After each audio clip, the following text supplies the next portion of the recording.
The decision. Oliver never liked Sunday dinners with his family, but he still went.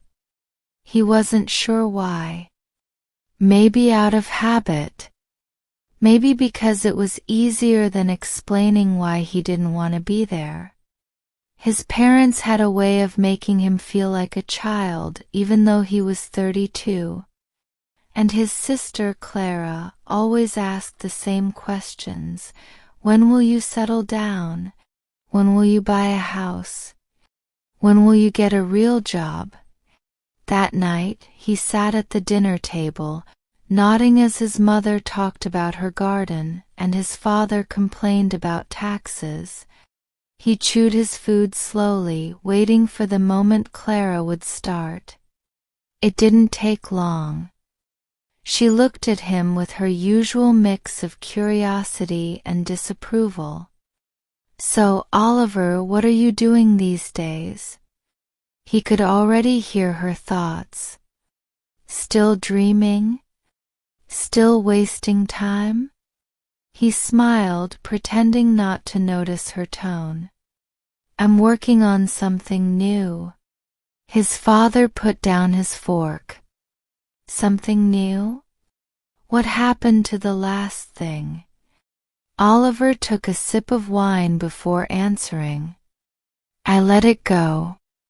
It wasn't working." Clara sighed. "Oliver, you can't just keep starting over. You need stability. A real job." There it was. The speech he had heard 100 times before. He could have argued. He could have told them that stability wasn't what he wanted, that he didn't dream of a normal life. But what was the point? They wouldn't understand. After dinner, he left early. The cool evening air felt like a relief. He walked slowly through the quiet streets, his mind racing. Maybe they were right. Maybe it was time to give up. But then he thought about the idea that had been growing in his mind for weeks. A business.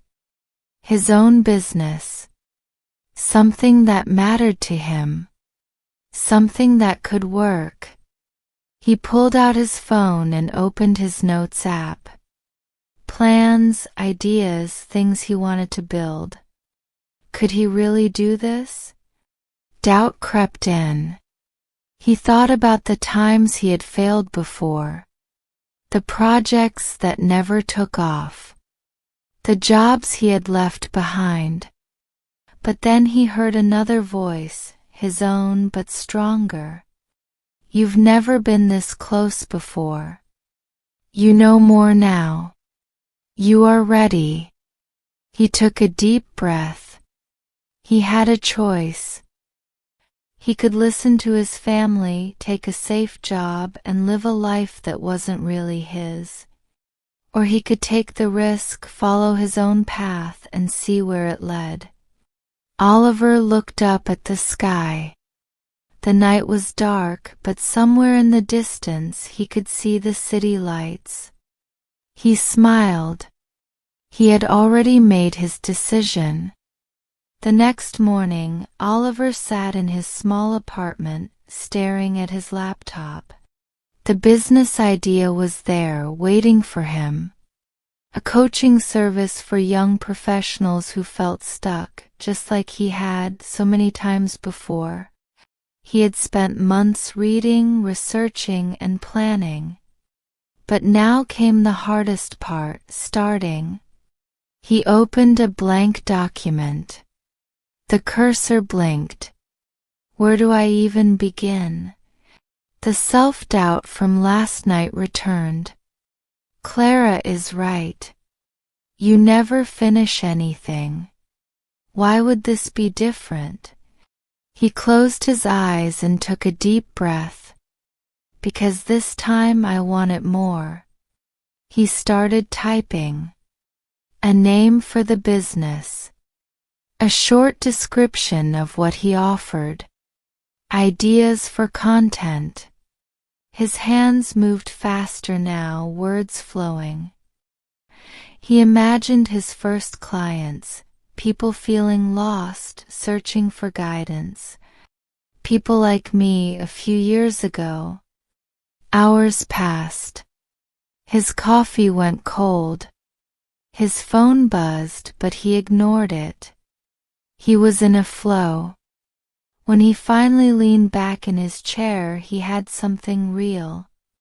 A plan. Then his phone rang. Clara. For a second he considered ignoring it. But he picked up. "Hey," she said. "I was thinking about our conversation last night." Oliver stayed silent. "I know you won't listen to me," she continued, "but I don't want you to waste your time again." He sighed. "Clara, this isn't a waste of time. You always say that. Because I believe it." A pause. Then, softer, "I just don't want you to be disappointed again." Oliver felt something shift inside him. She wasn't trying to stop him. She was trying to protect him. "I get it," he said. "But this time is different." Another pause. Then, surprisingly, she laughed. "You always say that too." Oliver smiled. "Yeah. But this time I mean it."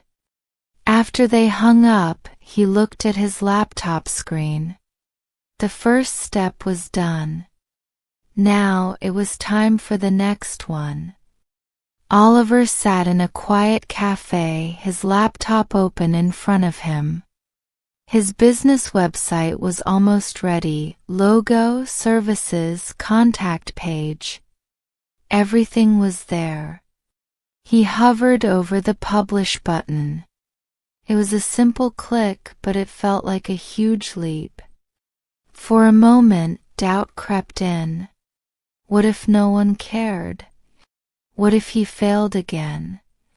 But then he reminded himself this wasn't like before. He had learned, grown. He wasn't just chasing another idea.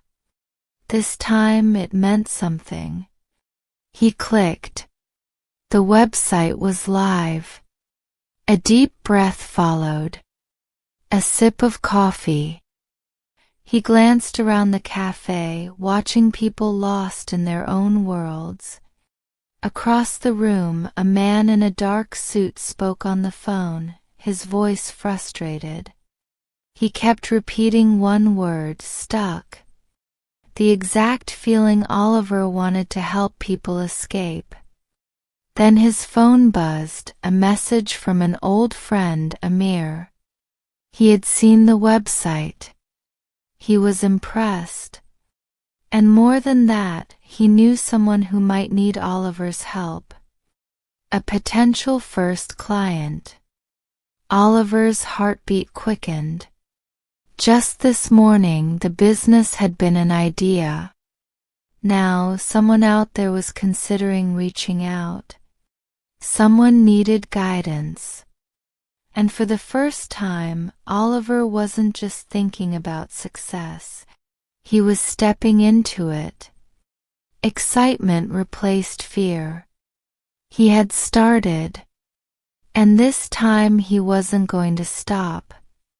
The next day, Oliver sat at his desk, nervously waiting for his first call. It felt surreal. His business was real, and soon he would speak to someone who needed his help. But the self-doubt crept back in. What if I can't help them? What if they see through me? What if I'm not good enough? He shook his head, trying to push the thoughts away. No.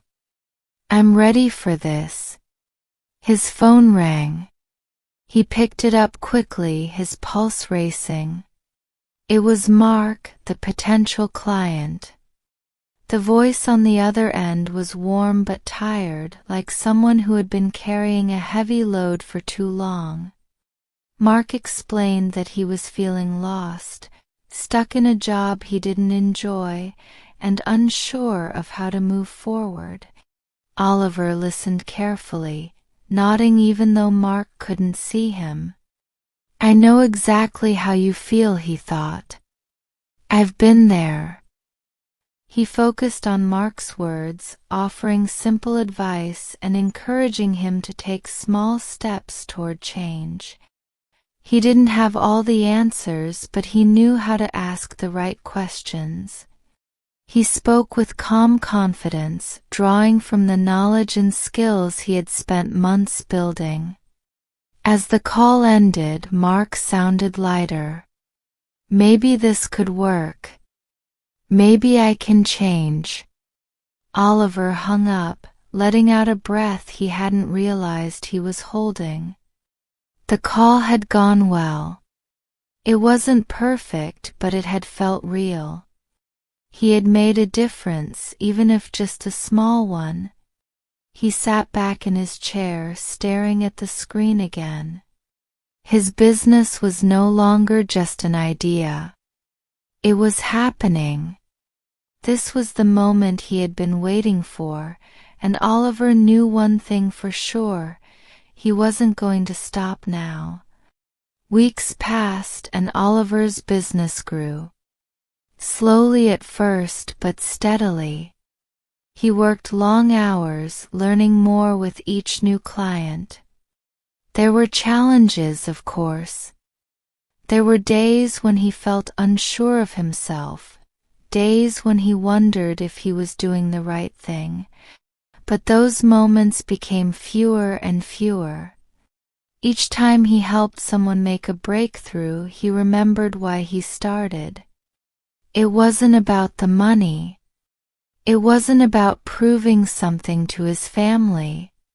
It was about helping others see a way out of their own stuckness. It was about guiding them to a life where they didn't have to settle. One evening, as he was finishing up a session with a client, he thought back to that first conversation with Clara. She had doubted him. She wanted him to choose a safe path, a stable job. But now Oliver had built something real. He had taken that risk and it had paid off. The next day, Clara called. This time there was no judgment in her voice. Just curiosity. "How's it going, Oliver?" she asked. He smiled. "Better than I ever expected." Clara was quiet for a moment. "I'm proud of you." Oliver paused, surprised by her words. "Thanks, Clara. That means a lot." As he hung up, he felt a sense of peace. He had made the right choice. He looked out of the window at the city below. The path ahead was still unclear, but for the first time he didn't feel afraid of it. He had taken control, and now the future was his to create.